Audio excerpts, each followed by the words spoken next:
In a shocking escalation of his long-standing ambition to acquire Greenland, U.S. President Donald Trump has once again ignited global controversy with his assertion that U.S. control of the Arctic island is a necessity for international security.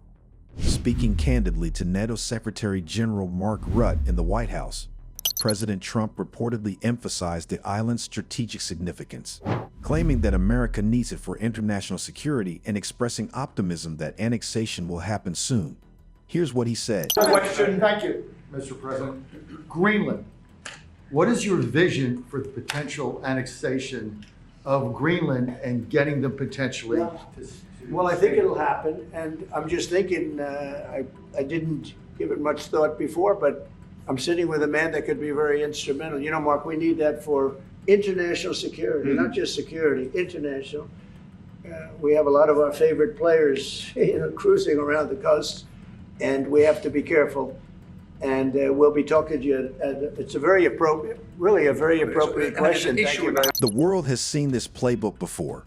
Trump made no secret of his interest in Greenland during his first presidency, famously suggesting its purchase in 2019 and being met with global ridicule. But this time, his comments carry a more menacing undertone. Unlike before, when his proposal was framed as a mere business transaction, his latest remarks hint at an outright annexation, possibly with NATO involvement. Such a move would not only shake global geopolitics, but also pose significant questions about sovereignty, security, and the limits of American influence. As expected, the backlash was swift and severe. Denmark, which maintains sovereignty over Greenland, did not hesitate to push back.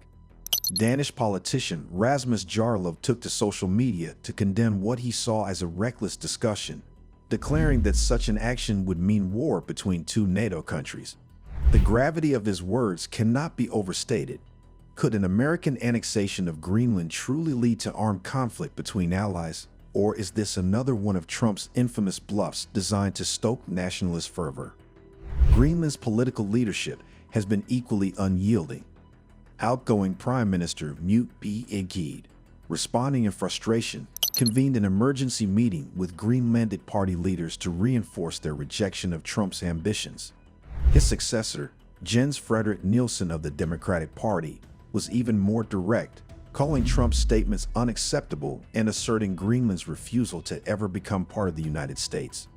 The Democratic Party, which emerged victorious in Greenland's recent elections, is known for its pro-business stance and vision of eventual independence from Denmark. However, their approach hinges on economic self-sufficiency rather than a U.S. takeover. While they advocate lifting Greenland's ban on mining in pursuit of greater financial autonomy, they have remained firm in their opposition to selling or ceding sovereignty to any foreign power, least of all the United States. But why is President Trump so obsessed with Greenland? The answer lies in a potent mix of geography, resources, and global power dynamics. Strategically positioned between Europe and North America, Greenland plays a crucial role in the U.S. missile defense system and Arctic military operations. Its vast, untapped mineral wealth, including rare earth elements essential for advanced technology, makes it a lucrative prize, particularly as the Arctic ice melts, opening up new trade routes and economic opportunities. With China and Russia increasing their influence in the region, Trump's push for control is as much about asserting American dominance as it is about economic gain. Yet, the burning question remains, could Trump, or any future U.S. leader, realistically annex Greenland? International law, diplomatic norms, and sheer logistical challenges suggest otherwise. Greenland is a self-governing territory under the Kingdom of Denmark, and any forceful attempt to seize it would violate fundamental principles of international sovereignty. The island's residents, while favoring independence from Denmark in the long run, have consistently rejected any notion of becoming American. Denmark, an European Union and NATO member, has strong backing from the international community. The European Union, which considers Greenland strategically tied to Europe, is unlikely to stand by while the United States unilaterally claims the territory. NATO itself would be placed in an awkward position.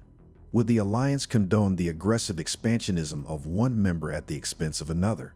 Or would it be forced into an internal crisis that could fracture its unity? From a legal standpoint, annexation would be nearly impossible without an outright act of war, a scenario unthinkable between democratic allies.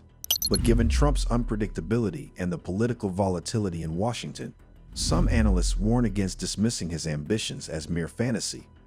After all, history is replete with instances where seemingly outlandish political proposals have materialized under the right conditions. Beyond the legal and diplomatic hurdles, the global ramifications of an American Greenland would be profound. Arctic geopolitics would be turned on its head, potentially triggering a new Cold War-style confrontation with Russia and China. Both nations have vested interests in the region, with Russia ramping up its Arctic military presence and China investing heavily in Greenlandic infrastructure.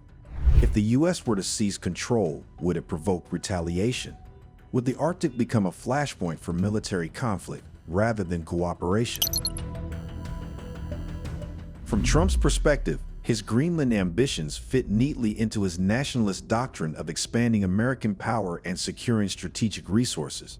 But from Greenland's vantage point, it represents an existential threat to their culture, identity, and hard-won self-governance. For Denmark and the European Union, it is an affront to European sovereignty and an act of imperialism that could set a dangerous precedent. And for the world at large, it raises uncomfortable questions about the limits of American exceptionalism and the future of global order. So, where does this all lead? Will Trump's fixation on Greenland fade as another rhetorical flourish, or could his influence shape future American policy on the Arctic? As the geopolitical chessboard shifts, one thing is certain: the fight over Greenland is far from over. The island's icy landscapes may soon find themselves at the center of one of the 21st century's most consequential power struggles. And as history has shown, where great powers clash, the world watches in apprehension, waiting for the next move. Your perspective matters. What do you make of Trump's plan to annex Greenland? Share your thoughts and insights in the comments section below. If you like this video, be sure to subscribe to the Current Affairs channel and turn on the notification bell so you don't miss any of our informative future videos. Stay informed, stay engaged, and thank you for watching.